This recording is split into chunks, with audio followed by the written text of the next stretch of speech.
근데 저 만약에 이번에 또 떨어지면 결국 지금 이렇게 들이고 있는 노력, 시간 다 날아가는 거 아니에요? 그러면 저는 이렇게 말해요. 맞아요. 지금 다 날려버리고 계세요. 하고 있지 않잖아요, 지금. 자신감과 확신을 가지셔야 되는데요. 그러면 그건 바로 어디서 오냐? 또 온다고 생각을 합니다. 어떻게 하면 면접에서 떨지 않을 수가 있어요? 이 질문을 정말 많이 해주셨는데요. 근데 저는 이렇게 생각을 해요. 우리가 기업 분석을 철저히 하고요. 자기소개와 지원 동기도 완벽하게 스크립트를 짜서 외웠어요. 그런다고 떨리지 않냐? 그건 아니거든요. 스피치적인 부분에서 발성, 발음, 호흡을 배웠다고 해서 면접에서 떨리지 않냐? 그것도 아니란 말이에요. 면접에서 우리가 긴장을 하지 않으려면요. 여러분들이 면접장에 들어가기 전에 이미 자기 자신에 대한 자신감과 확신을 가지셔야 해요. 그런데 많은 지원자가 사실 스스로에 대한 자신감도 없어요.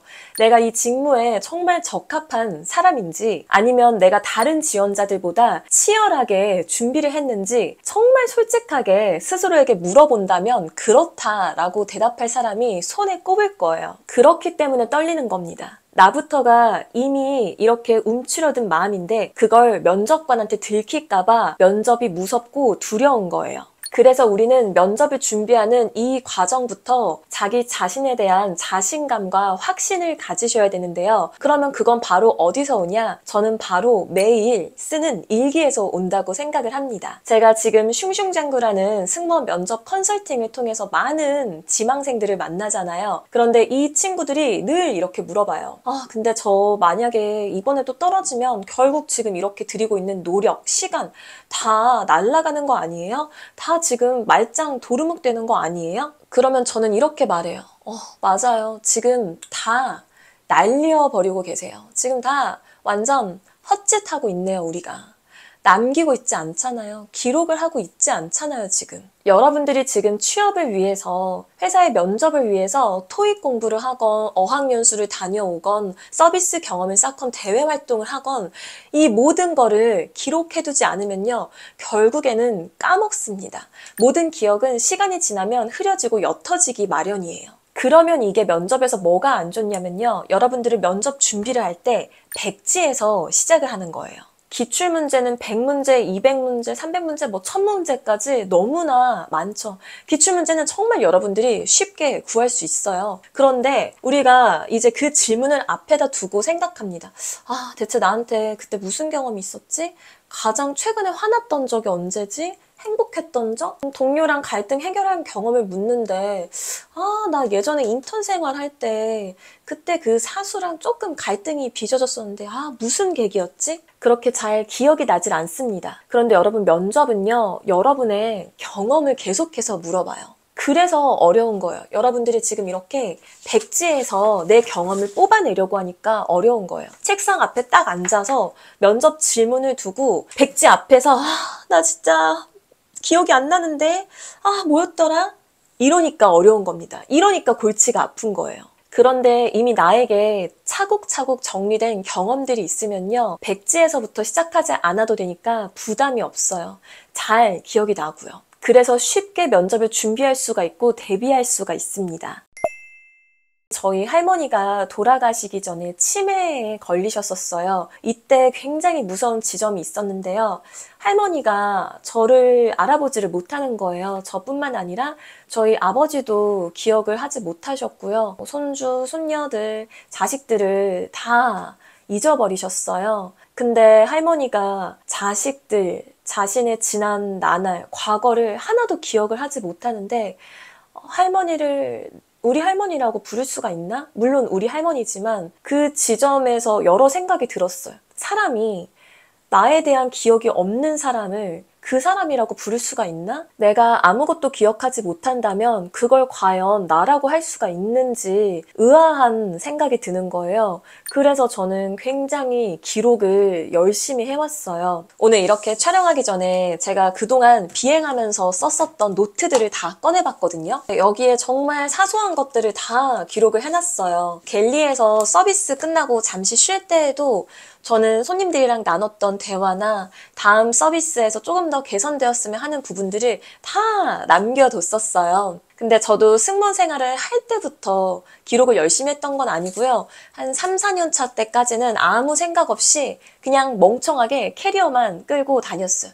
이 공항에서 저 공항으로, 이 나라에서 저 나라로 그냥 날아다녔는데요. 그러던 어느 날 친구가 만나기로 했는데 약속 시간이 너무 늦어서 제가 서점에 갔거든요. 근데 서점에서 에세이 코너에 갔는데 그날따라 유독 어느 소방관의 기도, 간호사라서 다행이야, 응급의학과 의사가 쓴 만약은 없다, 이런 책들이 눈에 띄는 거예요. 저도 비행을 어쨌든 3, 4년 정도 한 시점이었잖아요. 그리고 소개팅을 나가면은 그렇게 많이 물어봤어요. 진상 승객 얼마나 많이 있어요? 비행하면서 재미난 에피소드 없어요? 승무원들은 뉴욕 가면 뭐하고 놀아요? 근데 그때마다 뭔가 얘기할 게 없는 거예요. 그래서 나는 왜 이렇게 기억에 남는 에피소드가 없지? 이러던 차에 서점에서 그 수많은 직군들이 쓴 에세이 책을 보고 경비원, 청소부, 공무원, 소방관 이런 직군들이 쓴 책을 보면서 와, 나 뭐 하면서 비행 다녔지? 약간 현타가 온 거죠. 그래서 그때부터 내가 내 이야기를 남기지 않으면은 결국 아무도 나라는 사람을 알아주지 않겠구나, 이런 생각에 무작정 비행하면서 기록을 하기 시작했어요. 근데 제가 승무원을 준비하던 시점부터 기록을 남겼더라면 얼마나 좋았을까, 요즘 들어서 더 강하게 하는데요. 왜냐면 저도 승무원 면접에서 8번을 떨어졌었으니까 지금 제가 만나는 예승이들에게 더 마음이 가는, 공감하는 이야기를 많이 해주지 않았을까 생각을 해요. 사실 기록을 해두지 않았었으니까 그때 그 취준생 때 제가 얼마나 힘들었었는지, 외로웠었는지 정말 잘 기억이 나지가 않아요. 그래서 그 부분이 굉장히 아쉬운데요. 우리 이제 또 지금 12월이 됐잖아요. 여러분들 연말 연초에 우리 다이어리를 사잖아요. 그래서 1월 1일부터 열심히 쓰는데요. 저는 지금 당장 오늘부터라도 일기를 쓰셨으면 합니다. 그러면 그 기록을 바탕으로 얼마든지 또 면접에서 답변과 연결을 시킬 수가 있거든요. 어떻게 나의 일기를 면접 답변과 연결시키는지 예시를 하나 보여드릴게요. 제가 3월에 카페에 방문했을 때 썼던 일기인데요. 먼저 일기를 한번 읽어드릴게요. 블로그에 썼었어요. 일을 마치고 스터디룸으로 이동하려는데 카페에서 라떼와 스콘을 먹어서인지 입안이 텁텁했다. 이대로 강의를 시작하면 입에서 단내가 날 것만 같아 양치를 하기 위해 카페 안에 있는 화장실로 향했다. 양치하기 전 손을 씻으려는데 화장실에 비누가 없었다. 씻지도 않은 손으로 물을 받아 입에 넣고 싶진 않았기에 카운터로 가서 문의했다. 손을 씻으려고 하는데 화장실에 비누가 없어서요. 혹시 비누 있나요? 점원이 기다렸다는 듯이 바로 말했다. 없어요. 나는 조금 당황했지만 다른 대안을 제시했다. 네, 다름이 아니라 제가 양치를 하려고 해서 혹시 그럼 종이컵은 있을까요? 역시나 점원은 기다렸다는 듯 바로 받아쳤다. 없어요. 나도 더는 뭐라 할 말이 없어 뒤돌아섰다. 그러자 옆에 사장처럼 보이는 남성이 무슨 일이냐고 점원에게 묻는 것 같았다. 점원이 비누를 어쩌고저쩌고 말하는 소리가 들려와서 혹시나 사장이 다른 액션을 취해주지 않을까 기다렸지만 그는 끝내 카운터에서 나오지 않았다. 건물 화장실도 아니고 카페에서 관리하는 카페 안에 있는 화장실이었다. 그런데도 없어요만을 시전하는 그 카페 점원의 태도와 사장의 방관에 적잖이 실망했다. 이렇게 이제 일기를 썼었습니다. 제가 그래도 좀 자주 가는 카페였는데 그날 정말 굉장히 실망스러워서 제가 이렇게까지 일기를 남겨둔 거예요. 그런데 저희 서비스 직종에서 최고의 서비스, 최악의 서비스가 뭐였냐라고 묻는 질문이 많잖아요. 저는 이때 쓴 일기 덕분에 당시 지금까지 받았던 서비스 중에 최고의 서비스는 뭐예요? 최악의 서비스는 뭐예요? 좋은 서비스란 뭐라고 생각하세요? 라고 할 때 이 일기를 답변에 녹여낼 수가 있는 거예요. 제가 생각하는 좋은 서비스란 늘 대체품을 미리 마련해두고 필요한 때 제공하는 것입니다. 하루는 제가 방문했던 카페에 비누가 없었던 적이 있습니다. 손을 씻고 싶은 마음에 점원에게 비누가 없는지 물어보았지만 돌아오는 답변은 없다는 단호한 말뿐이었습니다. 카페의 인테리어와 분위기가 좋아 호감을 샀던 것이 순식간에 반감되는 것을 느꼈습니다. 비누가 없다는 사실보다 다른 대체품이 제공되지 않는 무성의한 태도에 실망감을 느꼈는데요. 손소독제나 세정제로 충분히 고객의 요구를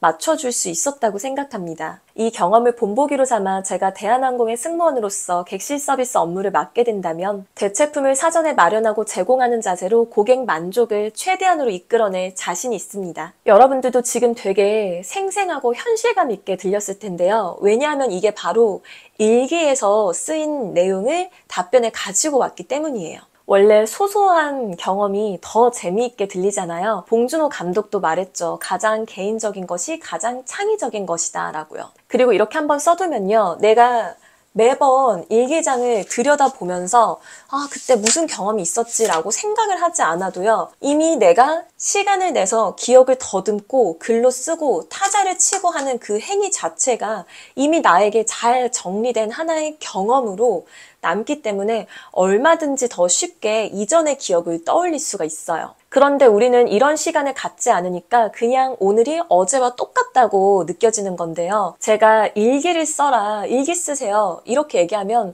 사실 친구들도 얘기해요. 아니 근데 맨날 나는 하루하루가 똑같은데 무슨 일기를 써? 일기 쓸 것도 없어. 그러면 저는 그게 핑계로밖에 들리지가 않아요. 아니 하루도 똑같은 날씨가 없는데 하루도 솔직히 똑같은 하루는 없잖아요. 근데 그냥 쓰기 귀찮으니까 안 쓰는 거라고 생각을 하거든요. 그런데 여러분 이렇게 저처럼 쓰기 시작하잖아요.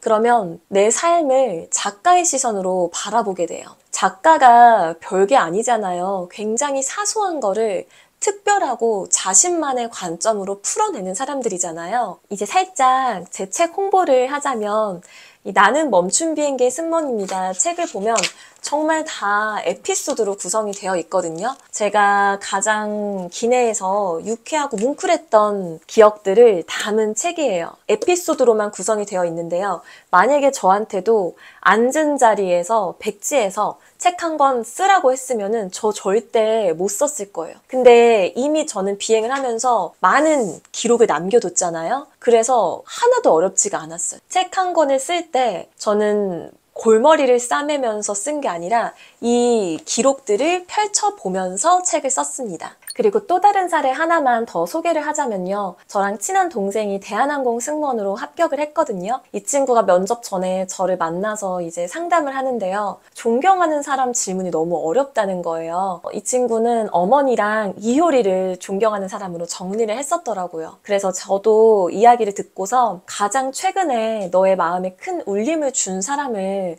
가지고 와보라고 했어요. 너무 유명하고 대단한 사람이 아니어도 괜찮다. 그리고 이 친구도 원래 평소에 일기를 쓰는 친구였어요. 그래서 제가 면접 전에 꼭 지난 한두 달 동안의 일기장이라도 들춰보고 가라고 했거든요. 근데 진짜 면접에서 존경하는 사람이 누구냐는 질문이 나온 거예요. 이 친구가 이제 앞번호대가 아니어서 1번, 2번, 3번 지원자들이 이야기하는 걸 들었는데요. 앞에서 교수님이나 운동선수, 아버지 등으로 존경하는 사람을 지원자들이 이야기를 한 거죠.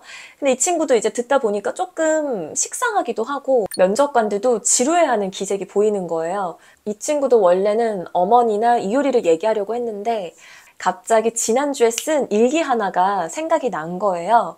그 일기에 경비 아저씨에 대한 내용이 있었대요. 분리수거를 하는 날에 비가 온 거예요. 그래서 막 진짜 폐지들도 젖어 있고 또 사람들이 플라스틱 겉에 여러분 그 비닐 있잖아요. 비닐도 잘 떼지 않거나 아니면은 스티로폼에도 테이프, 스티커 붙여져 있으면은 다 제거하고서 원래 분리수거를 해야 되잖아요. 그것도 되어 있지 않았던 거죠. 근데도 아파트의 경비 아저씨는 늘 웃으면서 입주민들에게 먼저 인사를 하고 정리를 했다고 해요. 묵묵하게. 불평불만 하나도 하지 않으시고. 이 친구가 그래서 일기장에 다음에는 내가 경비 아저씨에게 더 밝게 인사하면서 감사하다고 전해야지 라는 내용을 적었대요. 그래서 자기 차례가 왔을 때 이렇게 답변했다고 합니다. 저희 아파트 단지의 깨끗한 환경과 안전을 책임지는 경비 아저씨를 남몰래 존경해왔습니다. 분리수거를 하는 월요일이면 쓰레기가 산처럼 쌓여 있었는데요. 경비 아저씨는 사람들이 제대로 처리하지 않고 간 쓰레기들도 하나하나 정성스럽게 정리를 하셨습니다. 그리고 입주민들에게 늘 먼저 웃는 얼굴로 밝게 인사를 건네셨습니다. 인상 한번 찡그리지 않고 늘 미소 지으며 묵묵히 주민들의 안위와 편의를 위해서 근무하는 경비 아저씨를 보며 저는 존경하는 마음을 가졌습니다. 이렇게 이야기를 했더니 면접관님들께서도 되게 환하게 웃으시면서 맞아요. 감사한 분들이죠. 이런 말씀까지 덧붙여 주셔서 동생이 합격할 것 같다는 느낌이 왔었다고 말해줬거든요. 근데 정말 결과는 합격이었습니다. 여러분들도 지금 들었을 때 굉장히 소소한 장면의 이야기여서 재미있고 흥미롭게 들으셨을 텐데요. 이게 일기를 쓰지 않으면 이런 경험을 끄집어내기가 굉장히 어려워요. 그러려면 일기를 하루 이틀만 써서는 안 됩니다. 컨텐츠는 무조건 많이 쌓여야 힘이 생기거든요. 여러분들이 이제 일기를 꾸준히 쓰면요. 면접 준비를 이렇게 백지에서 시작하는 게 아니라요. 그냥 나의 지난 기록들을 쭉 돌이켜보면 됩니다. 그리고 바로 여기에서 여러분들의 답변을 가지고 오면 되는데요. 아까 보여드린 이 노트들은 제가 비행을 하면서 과거에 썼던 노트고요. 지금은 한 이 정도의 노트를 유형별로 나눠서 쓰고 있거든요. 이거는 제가 매일매일 쓰는 5년 다이어리고요. 이거는 2021년에 첫 책을 쓰면서 시작하게 된 책에 대한 기록이에요. 첫 책을 쓸 때 앞으로 마케팅은 어떻게 할지, 제목은 뭐로 지을지, 책의 분위기, 사파는 어떻게 구성을 할지 이런 걸 여기 다 적었고 이제 여기 뒤에는 두 번째 책을 쓰는 기록을 시작을 했어요. 그리고 이거는 저의 신혼 이야기입니다. 제 남편의 재미난 농담들을 여기다가 다 적으면서 수집을 하고 있고요. 이거는 그때그때 그냥 가지고 다니면서 쓰는 기록들이고 또 강의 노트, 제가 외부 강연도 많이 다니는데 강의 마치고서 아쉬움이 남을 때가 있어요. 더 잘했을 걸. 저에 대한 반성의 모습들을 또 여기다가 이렇게 다 기록으로 남겨두고요. 요거는 이제 제 마음을 정리하는 노트, 또 감정을 쏟아내는 노트. 굉장히 많이 있죠, 노트가. 저는 그래서 지금도 강연 요청이 들어오거나요. 인터뷰를 하러 갈 때 뭐 두렵거나 떨리지가 않아요. 당장 다음 주에도 전주에서 3시간 동안 고등학생들에게 강연하는 게 들어왔는데요. 시간을 어떻게 채우지? 이런 걱정을 하지 않습니다. 이거는 제가 면접을 갈 때도 그렇고 뭐 라디오를 나가거나 유튜브 촬영을 할 때도 마찬가지예요. 왜냐하면 저한테는 이렇게 너무 많은 기록이 있기 때문입니다. 제가 작년에 은행원 준비를 할 때 면접 전에도요. 저는 굉장히 신나고 설레는 마음이었어요. 아, 나 이 경험, 저 경험 다 얘기하고 싶은데 대체 뭘 얘기하지? 이 모습도 보여주고 싶고 저 모습도 보여주고 싶은데 어떤 모습을 보여주지? 이런 생각에 저는 오히려 할 말이 많은 지원자였거든요. 그러면 면접이 떨리지가 않아요. 여러분들이 면접이 무서운 건, 떨리는 건 일단 내가 무슨 이야기를 해야 될지 생각 자체가 잘 나지가 않고요. 그 부분을 면접관이 간파할까 봐 걱정이 되는 거예요. 그러면 안 돼요. 내 모습을 당당하고 흥미롭게 보여줄 수 있는 마음이 먼저 앞장서야 합니다. 그리고 이렇게 여러분 기록을 하면요. 나 자신을 굉장히 잘 알게 되는데요. 이제 우리 연말 연초에 신년 운세 보러 가잖아요. 사주도 보고 타로 카드도 보잖아요. 점집에도 제 친구들이 많이 가는데 저는 단 한 번도 제 돈을 주고 점집에 가거나 사주나 타로를 본 적이 없어요. 제가 승무원을 하다가 그만두고 중고등학교에 진로 강사로 활동을 했잖아요. 이후에 은행원에 다시 재취업을 했고 은행원을 1년도 되지 않아서 그만두고 크리에이터로 이렇게 활약을 하는 그 모든 과정에서도요. 저는 남들한테 물어보지 않았어요. 고민 상담을 하지도 않았어요. 저는 늘 고민이 있을 때마다 지난 저의 이 기록들을 들춰보고요. 저의 생각과 깨달음과 배움, 후회되는 부분을 여기에서 힌트를 얻었습니다. 그냥 여기 다 들어있잖아요. 그래서 저는 저한테 물어보고 답을 내려요. 그러니까 제가 어떤 결정을 내렸을 때 옆에서 누가 막 뭐라고 해도 흔들리지가 않았어요. 근데 이거를 기록을 하지 않는 사람은요. 계속해서 남한테 물어봅니다. 저 이거 할까요? 저거 할까요? 저한테도 물어봐요. 학생들이 DM이나 메일로 아니면은 직접 제가 수업을 진행하면서 만나는 수강생들이 물어보거든요. 저 승무원 준비 언제까지 할까요?